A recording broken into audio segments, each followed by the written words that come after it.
दोस्तों, अगर आप अपनी लाइफ में कुछ नया सीखना चाहते हैं तो चैनल को सब्सक्राइब जरूर करिएगा। दोस्तों, चाहे कुछ भी हो जाए, भूल कर भी ऐसी 5 महिलाएं नवरात्रि का व्रत कभी ना रखें। माता रानी ऐसी महिला से कभी खुश नहीं होती। इसीलिए आप भी जान लीजिए, अगर आपने गलती से भी नवरात्रि का व्रत रख लिया है तो आपका व्रत पूरा नहीं माना जाएगा। जानिए, कहीं आप इन 5 महिलाओं में से तो नहीं। दोस्तों, इस बार नवरात्रि पूरे 9 दिनों तक मनाई जाएगी। ना एक भी दिन कम, ना ज्यादा, पूरे 9 दिनों तक मनाई जाएगी। माँ शेरोवाली की विशेष रूप से पूजा आराधना की जाएगी। शारदीय नवरात्रि का महापर्व इस बार 2023 में 15 अक्टूबर दिन रविवार से शुरू होकर 23 अक्टूबर सोमवार के दिन समाप्त होंगे। ऐसे में शारदीय नवरात्रि पर माता दुर्गा की कृपा पाने के लिए कलश स्थापना का शुभ मुहूर्त है 15 अक्टूबर को दिन में 11:44 से दोपहर 12:30 तक कलश स्थापना का शुभ मुहूर्त रहेगा। जो व्यक्ति नवरात्रों में माता रानी की पूजा शुभ मुहूर्त में करता है, वो पूजा बहुत ही शुभ मानी जाती है। इससे समस्त देवी देवताओं की कृपा प्राप्त होती है और पूजा पाठ का फल कई लाख गुना मनुष्य को प्राप्त होता है। दोस्तों, इस बार के नवरात्रि बहुत ही शुभ माने जा रहे हैं, क्योंकि माता रानी इस बार हाथी पर सवार होकर पृथ्वी लोक में पधारेंगी। जब जब माता रानी हाथी पर सवार होकर आती है, तब तब संसार में खुशियां आती हैं और घर में सुख समृद्धि, धन दौलत तथा माता रानी घर से गरीबी का नाश करती है। माता रानी का आगमन होता है। लेकिन क्या आप जानते हैं, कुछ ऐसी महिलाएं भी हैं जो इस व्रत को ना रखें तो अच्छा है। मान्यताओं के अनुसार आज हम जिन महिलाओं के बारे में बात करने वाले हैं, उन्हें नवरात्रि के व्रत से हमेशा दूर रहना चाहिए। नहीं तो माता आपसे क्रोध हो सकती है, आपके साथ कुछ बुरा हो सकता है, आपका पति किसी संकट में आ सकता है। तो चलिए जानते हैं। दोस्तों, नंबर 1, तलाकशुदा महिला। शास्त्रों के अनुसार शादीशुदा महिला या पुरुष नवरात्रि का व्रत कभी ना रखे। ऐसा करने से देवी खुश नहीं होती। आपकी जानकारी के लिए बता दें, शादी 2 दिलों का बंधन है, जिसके बंधन में आजीवन रहना होता है, ना कि अलग अलग। माता रानी टूटे हुए जोड़े को स्वीकार नहीं करती। टूटे हुए जोड़े का व्रत रखना, पूजा पाठ करना शुभ नहीं माना जाता, बल्कि माता रानी तब प्रसन्न होती है जब आप बंधन में हो। खासतौर से पति पत्नी अगर व्रत रखें तो माता रानी सबसे अधिक प्रसन्न होती है और देती है वरदान। ऐसे में शेरों वाली माता बहुत प्रसन्न होती है। इसीलिए दोनों को मिलकर पूजा पाठ करना चाहिए, ना कि अलग अलग। दोस्तों, नंबर 2, एक वैश्या को नवरात्रि का व्रत कभी नहीं रखना चाहिए और ना ही करवा चौथ का व्रत।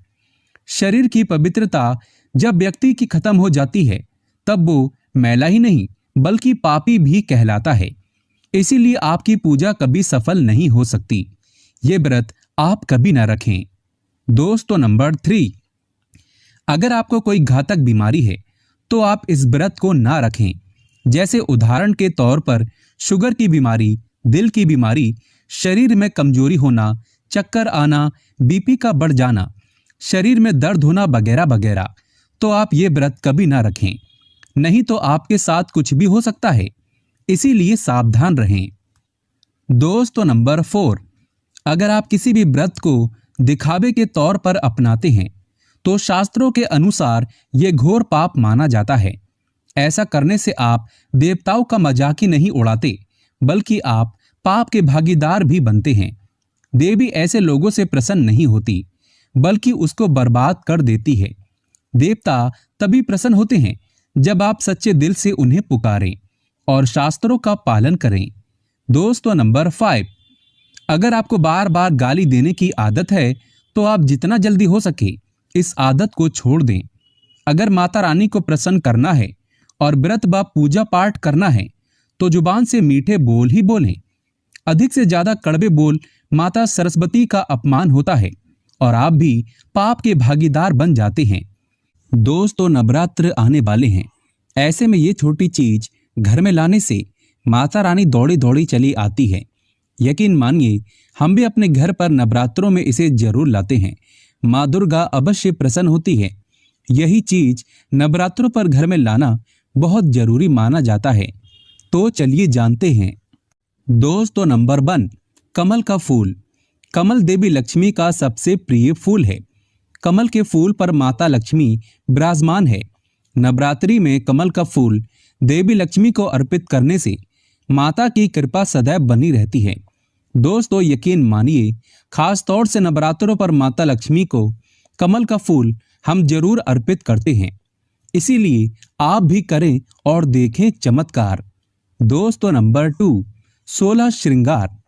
16 श्रृंगार का सामान नवरात्रि के दौरान घर में लाना बहुत ही शुभ माना जाता है। ऐसे में घर के बने मंदिर में स्थापित करने से माँ दुर्गा की कृपा सदैव घर पर बनी रहती है। शास्त्रों में प्रावधान है कि नवरात्रों के दिनों में श्रृंगार का सामान मंदिर में होना बहुत ही आवश्यक है। ऐसा करने से माँ दुर्गा की कृपा सदैव घर पर बनी होती है। दोस्तों, नंबर 3, सोना या चांदी के सिक्के जरूर रखें। शास्त्रों के अनुसार सोने चांदी से बने किसी भी धातु को खास तौर से नवरात्रि के 9 दिनों तक मंदिर में रखने से बहुत ही शुभ माना जाता है। नवरात्रि के दिनों में चांदी और सोना घर में लाने से इसका फल कई गुना बढ़ जाता है। इसीलिए चांदी या सोना माता के पास अवश्य रखें। माता बहुत प्रसन्न होती है। दोस्तों, नंबर 4, शंख व गंगा जल। धर्मशास्त्रों के अनुसार नवरात्रों के अवसर पर शंख घर में जरूर लेकर आएं। माना जाता है कि जिस घर के मंदिर में शंख नहीं रखा होता तो वहां पर देवी देवता कभी वास नहीं करते। शंख का बड़ा ही महत्व है। नियमित शंख को बजाने पर कई गुना सकारात्मक ऊर्जा प्राप्त होती है, जो कीटाणुओं व नकारात्मकता को नष्ट करती है। धन की देवी माँ अति प्रसन्न होती है। वहीं धर्मशास्त्रों के अनुसार जिस घर के मंदिर में गंगा जल नहीं होता तो वो घर अपवित्र माना जाता है। गंगा जल मंदिर में अवश्य रखा होना चाहिए और बात जब नवरात्रों की हो तो गंगा जल जरूर होना चाहिए। दोस्तों, नंबर 5, मोरपंख। नवरात्रि में मां सरस्वती का प्रिय मोरपंख घर लाकर मंदिर में रखने से कई सारे फायदे हैं। खास तौर से नवरात्रों के दिनों में मंदिर में मोरपंख जरूर रखें। ऐसा करने से मां दुर्गा बहुत प्रसन्न होती है। दोस्तों, यकीन मानिए, नवरात्रों के 9 दिनों तक माता रानी के पास मोरपंख हम जरूर रखते हैं। मोरपंख आप कितने भी रख सकते हैं। दोस्तों, भूल कर भी माता रानी को ये चीजें कभी अर्पित मत करना, नहीं तो सारी जिंदगी बर्बाद रहोगे। दोस्तों, नंबर 1, नवरात्रि के दौरान शादीशुदा महिलाओं को सफेद कपड़े पहनकर पूजा पाठ नहीं करना चाहिए। साथ ही साथ काले कपड़े भी नहीं पहनना चाहिए। इससे पूजा व्रत आदि खंडित हो जाती है।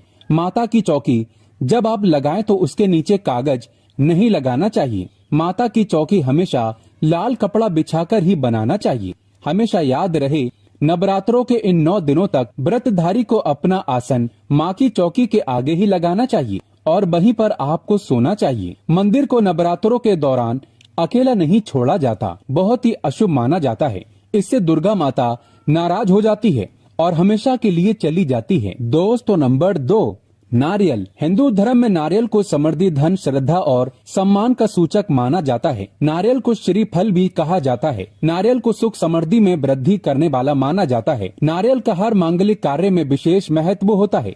जैसे कि आप सभी जानते हैं कि माता रानी के कई मंदिरों में नारियल से बलि भी दी जाती है और माता रानी के पूजन में नारियल का इस्तेमाल हम सभी करते हैं। खासकर कलश की स्थापना नारियल रखकर ही की जाती है। माता रानी के पूजन में हम नारियल इस्तेमाल करते समय कुछ गलतियां कर बैठते हैं। दोस्तों, नारियल कई प्रकार के होते हैं। एक हरा, दूसरा सूखा, जिसके अंदर पानी होता है। जिस नारियल के अंदर पानी होता है, माता रानी के पूजन में सदैव पानी वाला और जटा वाला नारियल ही इस्तेमाल करें। नारियल का पूर्ण होना चाहिए।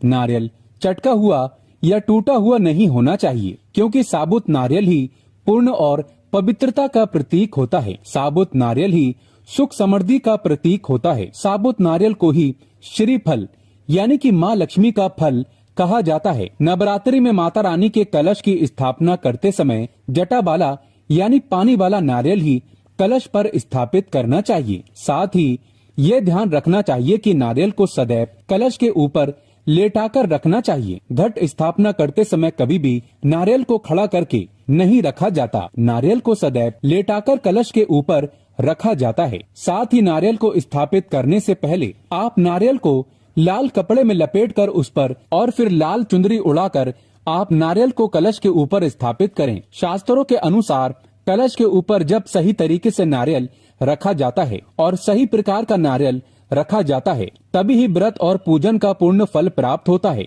ये भी ध्यान रहे कि महिलाएं माता रानी को नारियल अर्पित तो कर सकती हैं, लेकिन कभी भी माता रानी के सामने नारियल को भूल कर भी ना तोड़ें, क्योंकि नारियल बीज रूप होता है और स्त्रियां बीज रूप से ही शिशु को जन्म देती हैं। इसीलिए कभी भी महिलाओं को नारियल नहीं तोड़ना चाहिए। दोस्तों, नंबर 3, लौंग। लौंग हम सभी माता रानी के पूजन में इस्तेमाल करते हैं, लेकिन लौंग का इस्तेमाल करते समय एक बहुत बड़ी गलती कर बैठते हैं। हमेशा ध्यान रखना चाहिए कि माता रानी को सदैव फूल वाली लौंग ही अर्पित करना चाहिए। जिस लौंग के ऊपर फूल नहीं होता या फिर जिस लौंग के पीछे लकड़ी की डंडी नहीं होती, उसको आप माता रानी के पूजन में भूल कर भी इस्तेमाल न करें। फूल वाले लौंगों को ही पूर्ण माना जाता है और माता रानी के पूजन में कोई भी अपूर्ण वस्तु, कोई भी खराब वस्तु या टूटे हुए अक्षत इस्तेमाल नहीं करना चाहिए। इसीलिए सदैव माता रानी के पूजन में फूल वाली लौंग का ही इस्तेमाल करें। दोस्तों, नंबर 4, तुलसी के पत्ते अर्पित नहीं करने चाहिए। माँ दुर्गा के पूजन में तुलसी पत्र का इस्तेमाल करना वर्जित माना जाता है। तुलसी पत्र के अलावा आंवला भी माता रानी को अर्पित नहीं करना चाहिए और दुर्वा भी माता रानी को अर्पित नहीं करना चाहिए। दुर्वा भगवान श्री गणेश को अति प्रिय है। नवरात्रि में आप भगवान गणेश को दुर्वा अर्पित कर सकते हैं। भगवान विष्णु जी को तुलसी के पत्ते अवश्य अर्पित कर सकते हैं, लेकिन माता रानी को भूल कर भी तुलसी के पत्ते या दुर्वा अर्पित न करें। माता रानी को सफेद फूल भी अर्पित न करें। माता रानी को सदैव लाल रंग के फूल अर्पित करने चाहिए। लाल रंग के फूल माता रानी को अति प्रिय हैं। खासकर माता को गुड़हल और कमल के फूल अति प्रिय हैं। शास्त्रों में बताया जाता है कि घर में माता रानी की 2 या 3 मूर्तियां या फोटो नहीं होने चाहिए। इस बात का भी आप विशेष ध्यान रखें कि माता रानी के पूजन में कोई भी खंडित चीज इस्तेमाल न करें। खंडित चीज जैसे कि चटका हुआ या टूटा हुआ दीपक या फिर चटका हुआ कोई बर्तन। साथ ही ये भी ध्यान रहे कि लोहे के और प्लास्टिक के बर्तन आप माता रानी के पूजन में इस्तेमाल न करें, क्योंकि प्लास्टिक के चाइनीज बर्तन हड्डियों के पाउडर से मिलकर बनते हैं। ऐसा न करें। ऐसे बर्तनों को माता रानी के पूजन से सदैव दूर रखें। माता रानी को जो पुष्प अर्पित कर रहे हैं उन्हें सूंघे नहीं। सूंघे हुए फूल या गिरे हुए फूल या फिर मुरझाए हुए फूल माता को अर्पित न करें। दोस्तों, कमेंट बॉक्स में लिखे जय माता दी। जानकारी पसंद आए तो एक लाइक तो बनता है।